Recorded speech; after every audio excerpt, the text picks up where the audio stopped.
여러분 반갑습니다. 이번 시간에는 벼이양 재배를 한번 해볼게요. 이제 모를 한번 심어 볼게요. 자, 어떻게 심느냐 하면 소위 이제 모내기라고 말합니다. 그죠? 이렇게 지난 시간에 우리가 이렇게 모를 길렀잖아요. 이렇게 길른 모를 이제는 본답 준비를 이렇게 했잖아요. 이렇게 해서 비료도 넣고 다 했어요. 그러면 이제 이 지역별로 이제 맞춰서 평야지, 여기는 중산간지, 평야지 따라서 이렇게 이양을 이제 시기별로 하는 거예요. 하는데 이제 어떻게 해야 될 것인가 하는 거죠. 어떻게. 그러니까 앞에는 경운을 다 했잖아요. 그죠? 경운하는 것은 기계에 의해서 이렇게 실곡하면서 하면 됩니다. 근데 뭐가 문제냐 하는 거. 무경운이네. 경운을 안 하는 경우, 무경운. 논을 전혀 갈지 않고 그루터기가 그대로 남아있죠? 앞에 거하고 한번 비교해 보시죠. 앞에 건 어때요? 또 이 앞에도 있죠? 완전히 깨끗하잖아요. 그루터기 하나도 없죠? 처음엔 있었잖아요. 있었는데 없다 이 말. 깔끔하게 했는데 이 무경우는 영어로 하면 no tillage, tillage. 논을 갈지 않는다. 그루터기 그대로 써 있잖아요. 여기다가 이렇게 옮겨 심는데 이양을 한다는 거죠. 이게 가능합니까? 토양이 부드럽지도 않을 건데 안 보세요. 심어 놓은 거. 잘 나있죠? 그럼 가능하다는 가능하다. 여기서 우리가 많은 것을 얻어야 됩니다.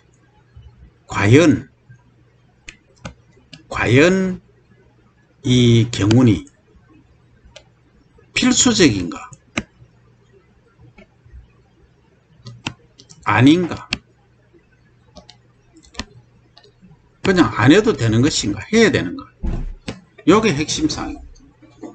자, 그러면 자, 여기서 이제 한번 브레인스토밍을 해볼게요. 안 해도 된다. 무경운이 나는 좋다. 그 다음에 아니다. 경운 해야 된다. 보드랍게 매끈하게 해놓고 옮겨 심어야 된다. 두 부류가 있다. 가정합니다. 자, 그럼 좋습니다. 지금부터 이게 과제입니다. 여러분들. 나는 경운 꼭 해야 되는 이유가 있다. 그럼 왜? 경운하면 어떤 장점이 있는가? 그러면 어떤 또 단점이 있는가를 여러분들 머릿속에 1분간 지금 생각을 하세요. 자, 그럼 무경운 하시는 해야 된다고 생각하는 학생이 계시면 왜 그럼 논을 안 가는가? 이렇게 하는가? 이렇게 하면은 장점이 무엇이고 또 단점이 무엇인가를 한번 생각해 보세요. 소위 브레인 스토밍 뭘 해보도록 합니다. 잠자고 있는 애를 한번 깨워보죠.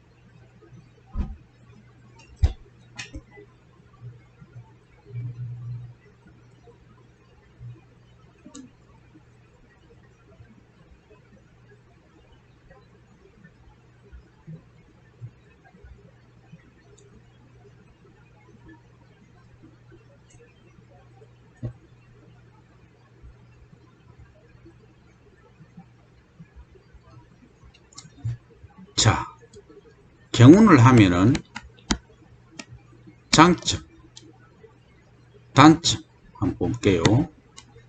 장점은 깨끗하죠. 깨끗해서 이양하기가 아주 쉽다, 용이하다. 그죠? 그 다음에 모든 작업이 한눈에 딱 보이죠. 깨끗하니까. 그죠? 그 다음에 심어 놓고 나서 소위 결주, 이렇게 그루터기가 있으면 여기에서 걸려서 잘 안 심겨지는 부분이 있을 수가 있어요. 결주가 없다. 그죠? 단점은 뭐냐?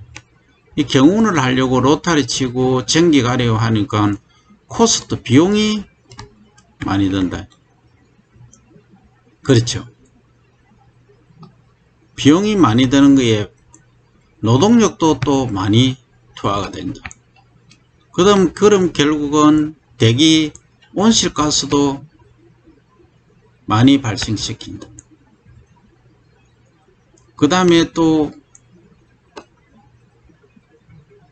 이렇게 로타리 경운을 전기 경운을 하다 보니까 잡초가 많이 발생합니다. 이런 것들이 단점이 얘기가 될 수 있다는 거죠. 그러면 무경운하면 어떨까?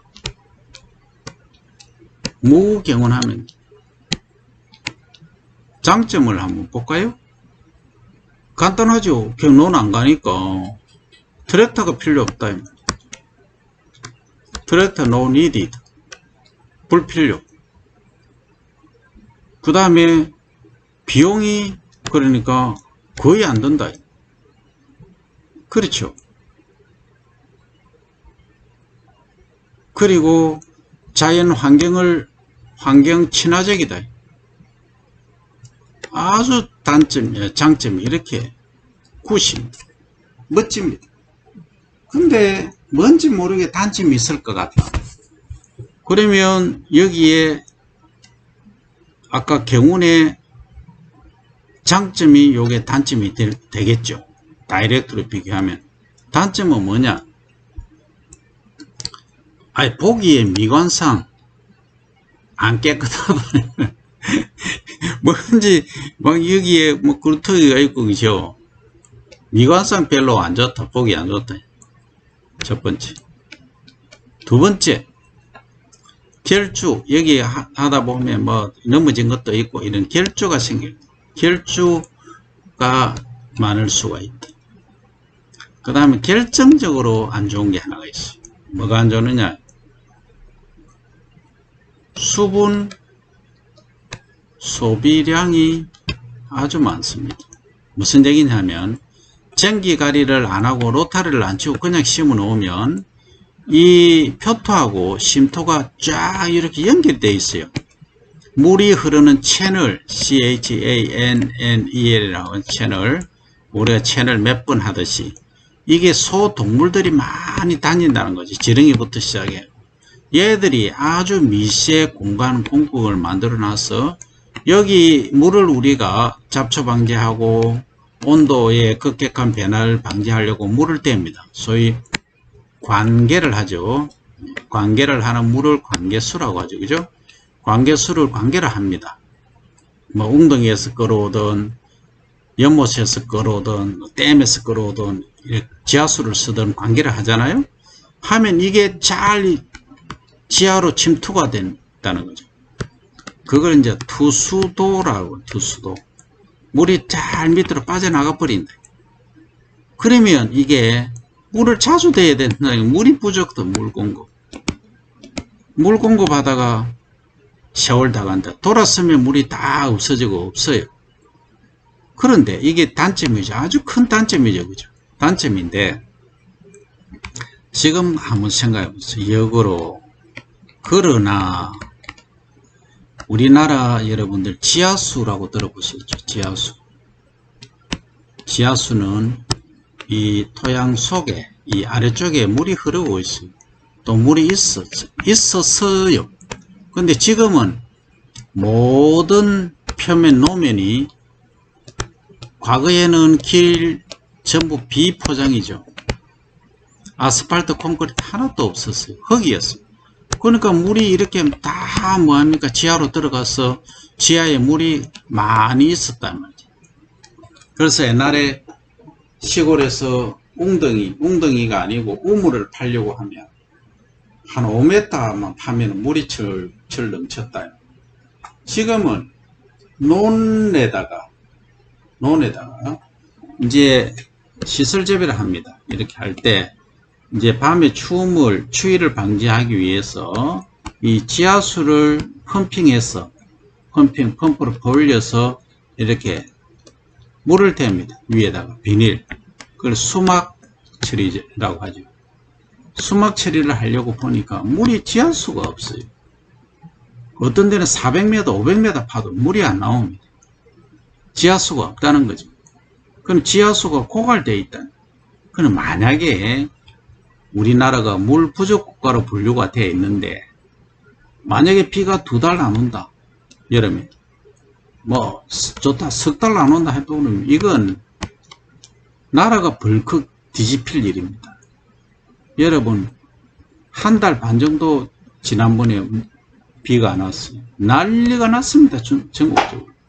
2달 비가 안 오면 이건 뭐 완전 나라 망한다고 얘기합니다. 여름에 비가 안 오면. 그런 경우가 생긴다는 거죠. 기상이변이 지금 일어나고 있잖아요. 그러면 최종적으로 설 물이 어느 물이겠어요? 이 지하에 갇혀지는 엄청난 이 물을 사용을 해야 되는데 이걸 전혀 펌핑할 수가 없다는 거죠. 그때는 어디로 가야 됩니까? 바다로 가야 됩니다. 바다. 강에도 물이 없어요. 그럼 바닷물을 마실 수 있나요? 지금 일본에서 온갖 기술을 동원해서 최종적으로 바닷물을 활용할 수 있는 방법까지 개발은 하고 있습니다. 얼마나 무모한 행동입니까? 이 땅속에 얼마든지 수분을 보관할 수 있는데 물탱크를 만들 수 있는 이 섬에도 불구하고 이렇게 하고 있다는 거죠. 그러면 우리가 미래를 생각해서 국가적으로 공익적 기능을 생각해 보면 어떻게 해야 되겠습니까? 이 땅속에 물을 가둬야 됩니다. 이 농업은 그냥 쌀 생산하는 그 공익적 기능 하나만이 아니고 땅속에 지하수원을 함량이라고 합니다. 함량하는 이 기능까지도 가져가야 제대로 된 논이다. 그래서 결국은 무경우는 절대적이고 필수적이다. 지금 환경에서는. 그렇지 않으면은 나중에는 아주 심각한 위기에 처할 수 있다. 그게 제가 내린 결론입니다. 그러면 이 무경운이 가능하더냐? 가능하니까 하죠. 그러면 어떻게 할 거냐? 지하수를 지금 심각한 문제에 부닥쳐 있다. 제가 농림부 장관이 된다면 뭐 할 일도 없고 시켜줄 사람도 없겠지만 하고 싶은 생각은 없어요. 그냥 교수로서 우리 여러분들과 힘을 합쳐서 정책 제안을 할 수 있다는 거예요. 정책 제안. 이 정책 제안. 그러면 여기서 이제 잡초가 많이 나잖아요. 이렇게 하면 날 수도 있고 안 날 수도 있고. 그럼 이 잡초를 방지를 어떻게 할 거냐 하는 거죠. 그러니까 농약을 제초제를 막 치고 그 다음에 병해충 발생하면은 또 약제를 농약을 막 사용을 하잖아요. 그럼 또 화학 비료를 막 사용하잖아요. 그러면 물이 투수도가 좋아서 지하로 막 흘러가잖아요. 그럼 전부 농약 화학 비료에 오염된 이 물이 지하에 저장되어 있다는 거죠. 이건 오히려 더 안 좋다는 얘기죠. 그렇잖아요. 그래서 지하에는 깨끗한 물이 흘러져 내려가야 된다. 그래서 우리 농업은 다른 농업하고 달라야 된다. 이게 핵심입니다. 이렇게 되지 않으면 앞으로 우리나라는 미래가 없습니다. 제가 단언을 합니다. 정말로 중요한 사항이다 하는 말씀을 드리고 여러분들도 함께 저하고 같은 생각을 가질 수도 있고 다른 생각을 가질 수도 있습니다. 하지만은 전반적으로 돌아가는 상황은 반드시 이해를 하셔야 된다 하는 말씀을 드립니다. 자, 그 다음 이제 지대와 재배형에 따른 심은 백이라고 하는 것은 이렇게 이제 심는데 요걸 이제 줄간격이라고 하죠. 칼날 바꿔볼게요. 요게 이제 이 1줄, 2줄, 3줄, 4줄, 5줄, 여기서부터 1줄, 2줄, 세 번째, 네 번째, 다섯, 여섯 번째. 그러니까 요거는 6조잖아요. 6조 이항하는 기계니까 이항기. 이렇게 말합니다. 그러면 요거 줄조자를 쓰는 영어로 하면 row라고 ROW. row 거리 요 간격. 요것을 distance. row distance가 보통 30cm입니다. 그리고 이항기에 요거 폭이 2폭이, 3폭이, 4폭이, 5폭이, 6폭이 가잖아요. 폭이와 폭이 사이 요 간격은 주간이라고 해요. 주간. 요거는 폭이 주자를 써서 힐이라고 합니다. HILL. 여러분 언덕 할 때 힐 있잖아요. 그거하고 같은 스펠링입니다. HILL. 힐, 거리, distance. DISTANC. 요 distance, 힐 distance. 이겁니다. 그러면 요 간격, 조간과 주간의 간격이 결정되면은 요거 1제곱미터당 몇 폭이 심는가? 딱 답이 나오죠. 요거는 보통 14에서 15cm 정도 심는다는 거죠. 그럼 계산해 볼까요? 30cm 곱하기 15cm 하면 얼마입니까? 450이죠. 제곱센티미터. 그러면 1m, 1m는 얼마입니까? 만이죠. 100cm 곱하기 100cm. 그러니까 10,000제곱미터, 제곱센티미터. 이게 뭡니까? 1제곱미터. 그러면 요게 450제곱센티니까 요렇게 나누면 요걸 빼고 22.2가 되죠. 자, 만 나누기 450 하면 22.222 나오잖아요. 그죠? 그러면 1제곱미터에 가로 1m, 세로 1m 되는데 몇 폭이 생긴다는 22폭이 22.2폭이 반올림해서 그냥 22폭이 머리 아프니까 20폭이 하자 이 얘기예요. 이해됩니까? 그럼 20포기를 1제곱미터당 심는 게 기본이다 하는 거죠. 요게 일반적으로 평야지에 적당하게 우리가 재배를 할 때 그런데 말입니다. 이걸 토양의 비료 성분이 부족하다. 조건을 볼게요. 비료 성분이 비료가 부족하면 어때요? 한 포기가 뻗어나갈 수 있는 공간이 좁아지겠죠. 좁아지면은 이 포기수를 늘려야 됩니까? 줄여야 됩니까? 비료 성분이 적으면 많이 심어야 되겠죠. 그래서 포기수를 늘려야 됩니다. 그러면 비료 성분이 아주 많다. 아주 많은 경우에는 어떻게 합니까? 자, 지우고 다시 할게요.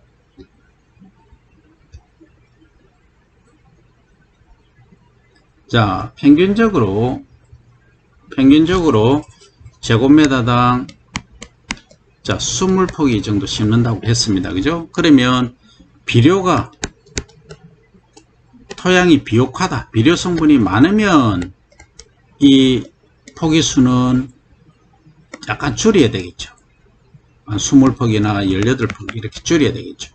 그런데 비료 성분이 토양에 적으면 이것은 한 포기가 차지하는 범위가 좁다는 거죠. 많이 못 자라니까 위에도 많이 못 자라요. 비료가 성분이 많으면 막 무성하게 자랄 건데 무성하게 못 자라니까 이거는 포기수를 늘려야 된다는 거죠. 그죠? 그러면 이거는 한 25포기, 많게는 30포기 이렇게 심어야 된다는 거죠. 이해되죠? 첫 번째 비료, 그 다음 두 번째 조만식, 그러니까 심는 이양 시기 빨리 할 때, 조기에 심을 때, 만식할 때, 늦게 심을 때 비교해 볼까요? 뭐 가운데는 적당하니까 20포기 심으니까 그죠? 빨리 심으면 이게 자랄 수 있는 기간이 길잖아요. 소위 영양 생장 기간이 길잖아요. 기니까 많이 자라겠죠. 크겠죠. 그러면 이 포기수를 좀 줄이라. 15포기에서 18포기 이런 식으로. 늦게 심으면 영양 생장할 이 자랄 수 있는 기간이 짧죠. 짧으면 어떻게 한다? 이게 많이 심어줘야 된다. 그래서 25포기, 뭐 많게는 30포기 이렇게 심어줘야 된다는 거죠. 요게 핵심인 거죠. 그죠? 그 다음에 세 번째는 이제 지역 지대로 보면 자, 평야지는 온도도 높고 좀 자랄 수 있는 기간이 많잖아요. 근데 이제 산간지 보면 산간지는 서리가 9월달에 오는 경우도 있어요. 그렇다 보니까 설이 오면은 작물이 못 자라니까 죽으니까 그래서 빨리 심어야 된다. 그러면 이것은 영양 생장할 수 있는 기간이 새끼치고 잎이 자라고 할 수 있는 기간이 작다는 얘기죠. 그는 산간지는 많이 심어야 된다. 그래서 요걸 소위 밀식이라고 하고, 그 다음에 이제 평야지는, 남부 평야지 같은 경우에는 자랄 수 있는 기간이 많잖아요. 영양생장 기간 할 수 있는 많으니까 소물게 안 심고 넓게 심는다. 넓게. 그러면 본수를 제곱미터당 뭐 15포기 이래 심는다. 그 넓게 심는다 해서 소식이라고 한다. 그러니까 소식과 밀식 개념을 여러분들이 아셔야 된다. 됐죠? 그러면 요게 이제 답이 나온다는 거죠. 그래서 평야지 일모작인 경우, 일모작은 알죠? 1년에 벼 한 번만 딱 재배하는 경우, 이모작은 뭐예요? 평야지에서 보리, 벼 이렇게 돌려짓기, 또는 밀보리, 또는 벼보리, 벼밀 뭐 이런 식으로 재배하는 것을 이모작이라고 하는 거죠. 일모작은 벼만 재배한다는 거죠. 그러면 벼 하나만 재배하는 거 어떻습니까? 널널하게 빨리 심어도 되죠. 평야지니까 또. 그래서 포기수를 이 정도로 한다는 거죠. 그 다음에 중간지, 이 보리 뒷그루라고 하는 것은 보리 재배하고 나서 하니까 어떻습니까? 좀 늦죠. 늦으니까 이게 영양 생장할 기간이 적으니까 제곱미터당 포기수를 좀 높인다는 거죠. 그 다음에 중산간지나 영동지방, 그러니까 추우니까, 그 다음에 산간 고랭지 또는 늦게 심었을 때 많이 심는다. 본수를 늘린다. 주수를 늘린다. 주수하고 본수는 다릅니다, 여러분. 자, 주수는 뭐냐면 이 한 포기 한 포기가 주수고, 영어로 하면 힐 넘버라고 얘기하고, 몇 포기냐. 본수는 한 주당, 요게 처음에 심을 때 3개를 심으냐, 4개를 심으냐, 5개를 심으냐, 요게 본수입니다. 이해됩니까? 요거는 플랜트 시드링 넘버라고 하죠. 시드링. 묘니까 S, E, D가 시드 종자잖아요. 여기서 LING 붙이면 시드링 해서 유묘, 을이 묘라는 얘기죠. 그 유묘수를 얼마나 할 거냐. 여기 본수라는 얘기입니다. 그래서 보통 일반적으로 4개 내지 5본을 한 포기로 심는다는 거죠. 한 포기당 4개 내지 5본을 심는다. 이렇게 이해를 하시면 여러분들이 이해하시기가 좀 수월하죠. 그죠? 그래서 모내기 할 때는 기본적으로 이렇게 한다. 이렇게 심는다. 그러면 모내기 할 때 깊이는 어느 정도로 심느냐? 이게 무경운인 경우에는 과연 논이 딱딱해서 물리적으로 피지컬리 CALL 피지컬리 하드하다 딱딱할 것이다 라고 가상을 한다는 거죠. 우리가 상상을 하죠. 왜? 앞에 거는 물대고 로타리 치고 뭐 다 했다는 거죠. 그러니까 이거는 소프트 하다, 부드럽다고 생각하는 거죠. 부드럽고 이것은 하드하다, 딱딱하다라고 생각하는 거죠. 그런데 말입니다. 딱딱해요. 한데 한 이양하기 4, 5일 또는 일주일 전에 물을 대면요. 여기 유기물이 풍부하면 아주 부드러워요. 위에는. 부드럽고 여기에 이렇게 심어도 잘 쓰러지지가 않아요. 이양은 할 수 있는 조건이 충분히 된다는 거죠. 이해됩니까? 요게 핵심이라는 거죠. 그러면 아까 이제 얘기할 때 어떤 얘기를 했느냐. 그러면 무경운을 하거나 직파를 하면은 왜 물이 잘 빠지는데 그렇게 안 합니까? 그러니까 최근에는 왜 그럼 이양을 하면은 물이 밑으로 수직 투수가 안 됩니까? 잘 안 됩니까? 그 이유는 매년 이 대형 트랙터 75마력, 45마력, 뭐 100마력짜리 대형 트랙터들이 막 다니죠. 다니면 그 큰 이 바퀴, 자국이 뭘 냅니까? 눌러버립니다. 그러니까 우리 눈에는 안 보이지만 한 20cm 정도 밑에, 25cm 밑에는 굳어져 있어요, 땅이. 그걸 이제 하드 팬 이렇게 말합니다. 이걸 우리말로 하면 경반층이라고 하죠. 경반층. 경반층이 형성이 되어 있다. 그래서 이 경반층 때문에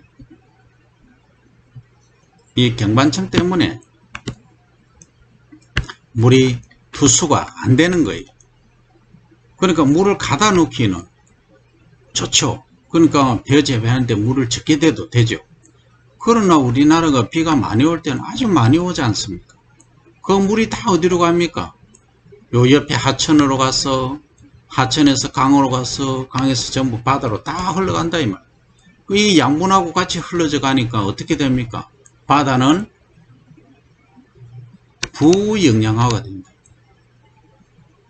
양분이 너무 많아서 매년 적조 때문에 난리를 치지 않습니까? 적조. 강에는 어때요? 특히 갇혀있는 물이 흐르지 않는 강에는 녹조가 난리죠. 영양성분이 많으니까. 이 일을 다 어떻게 해결할 거냐. 농업적으로 해결을 해야 된다. 농업에서만이라도 그런 공장에서 나오는 폐수부터 생활하수 뭐 여러 종류가 있을 거 아니에요. 그 중에서 우리가 가장 핵심적으로 농업적으로도 생각해보자. 우리 농업인으로서 이거를 AI를 인공지능을 도입해서 지역별로 유입되는 영양성분 또 강으로 흘러가는 이런 모든 것을 모니터링 한다니. 모니터링해서 뭐가 문제냐 원인을 찾아보죠. 원인은 간단해요. 내가 답을 줬잖아요. 이 답입니다. 여기에 모든 것이 답이 다 있어요. 하지만 전체 그림을 고려하지 않습니다. 전부 하는 분야가 각 개개 분야잖아요. 그러니까 그러면 이게 무경운이 정말 좋았다. 생육이 잘 되고 편하고 뭐 잡초 방제 좋았다면 이게 뭐 아주 번성을 하겠죠. 그건 어려움이 있다는 거죠. 잘 안 된다 이 말이죠. 잘 안 된다. 그러니까 문제 중에 이제 도복 쓰러짐이 문제다. 뿌리를 내리는데 정확하게 잘 못 내려서 수량이 좀 많으면 이 쓰러지 뿌리들. 그리고 또 잡초도 많이 발생하고 특히 이제 액미라고 있어요. 액미는 영어로 red rice라고 하는데 이 액미가 다발한다. 액미가 발생 한번 해버리면 이거 못 잡아요. 그런데 액미를 방지할 수 있는 기술이 있다. 뭐냐? 액미는 일찍 뭐 합니까? 발화를 합니다. 요 표토에 있는 건. 그럼 발화시키고 일찍 발화시켜버리는. 발화시키고 물리적으로 한번 지나가면서 이게 눌러져 버립니다. 그럼 액미 가신단 말입니다. 좀 키워가지고 눌러버리는데 지나가면서. 그렇게 하는 거죠. 농약을 안 치는 경우에는 물리적으로 할 수밖에 없어요. 그럼 요즘 기계가 아주 좋은 게 많이 나오잖아요. 그러면 중간에 어느 정도 이렇게 자라고 나면 이제 이양을 이렇게 했잖아요. 이렇게 이런 그림이 좀 별로네. 좀 일단 지우고. 그럼 여기에 이제 액미가 예를 들어서 액미가 이래 있다. 중간적으로 있다. 그러면 이 벼는 이렇게 잘 자라고 있잖아요. 지나가면서 요 앞에 불에 이안기에 불에가 있어요. 불에 싹 쓸어버립니다. 이제 쓸어버리고 요거 이양하고 나서 한 30일쯤 됐어. 그러니까 6월 말 또는 7월 초에 요즘은 물리적으로 제초기가 있어요. 지나가면서 어떻게 합니까? 싹 로타리를 한번 싹 치듯이 그냥 눌러줘도 됩니다. 눌러만 줘도 이렇게 다 가셔요. 이렇게 해서 컨트롤 할 수도 있다는 거죠.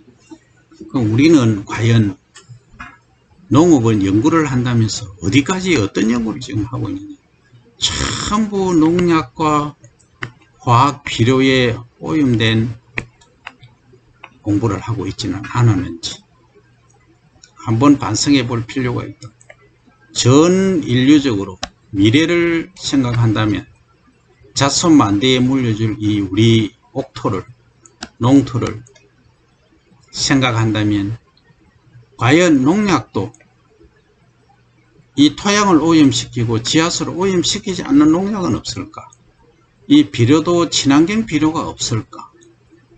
굳이 사용해야 된다고 하면은 그런 연구를 우리가 해야 되지 않을까. 그죠? 이것이 old is new라는 말을 여기서 할 수 없어. 오래된 것이 새로운 것이다. 그래서 과거의 우리 기술들, 생각들을 버릴 필요가 없다. 대형 기계를 쓰는 것만이 명사는 아니다. 앞에서 우리가 이 소를 쓰고 경운기라는 이 소형 기계를 썼지만 실제는 이것이 농촌 농업을 그리고 우리나라를 살리는 길인지도 모른다는 거죠. 물론 축력, 이 소를 이용하는 것은 상당히 소를 고통스럽게 하고 힘들게 하는 것은 사실입니다. 그래서 이런 부분은 개선이 돼야 되겠지만, 그러면 이런 부분도 전기적으로 할 수 있는, 예를 들어서 전기 경운기 이런 걸 활용하면은 이게 오염을 덜 시킨다. 그죠? 그래서 이런 것들의 개발이 필요하지 않을까. 여러분들은 새로운 이제 시대에 살고 있으니까 이런 것들 한번 생각해 볼 시간을 가져야 됩니다. 여기 비료도 한번 보세요. 이렇게 비료를 준다. 그러니까 이렇게 막 흩어 뿌리지 말고 펠릿 있잖아요. 펠릿 형태로 비료를 만들어서 유기물이 담보가 돼야 되겠죠. 그러니까 여기 보면 전부 볏짚 놨던 것들이 전부 잘려져 가고 없어요. 어디로 가느냐? 그건 소 사료로 갔다. 그럼 소위 요거는 소똥이 되잖아요. 소똥. 그럼 이 소똥은 다 어디 가느냐? 이 소똥들이 다 여기 논에 다시 와야 되는데 다 어디 가고 없어요. 논에는 볏짚이 생산됐으면 볏짚배라도 있어야 되는데 없다는 거죠. 이 소똥은 다 어디 가느냐? 일로 다시 논으로 오지 않고. 이게 문제다. 그러면 이것을 이제 환원이 된다. 환원. 볏짚이 생산된 볏짚은 가서 환원이 돼서 돌아와야 된다. 그 예컨대 이제 군뱅이를 사용한다. 그러면 여기 현미 바깥쪽 단백질층을 이 군뱅이가 먹고 똥을 만들어서, 물론 뭐 여기에는 참나무 톱밥이나 이런 것도 같이 들어가서 이게 군뱅이 똥을 분변토라고 하죠. 요게 이제 요거 환원시켜 주는 거죠. 그럼 이 순환이 되고 토양 비옥도도 높아지고 우리가 굳이 화학 비료에 의존할 이유가 없다는 거죠. 그 농업이 지금 안 돼 있다는 거죠. 전부 소위 돈으로 주고 사는 금비라고 합니다. 이 금 돈이죠. 돈비료라는 뜻이죠. 이게 일명 화학비료 아닌가요?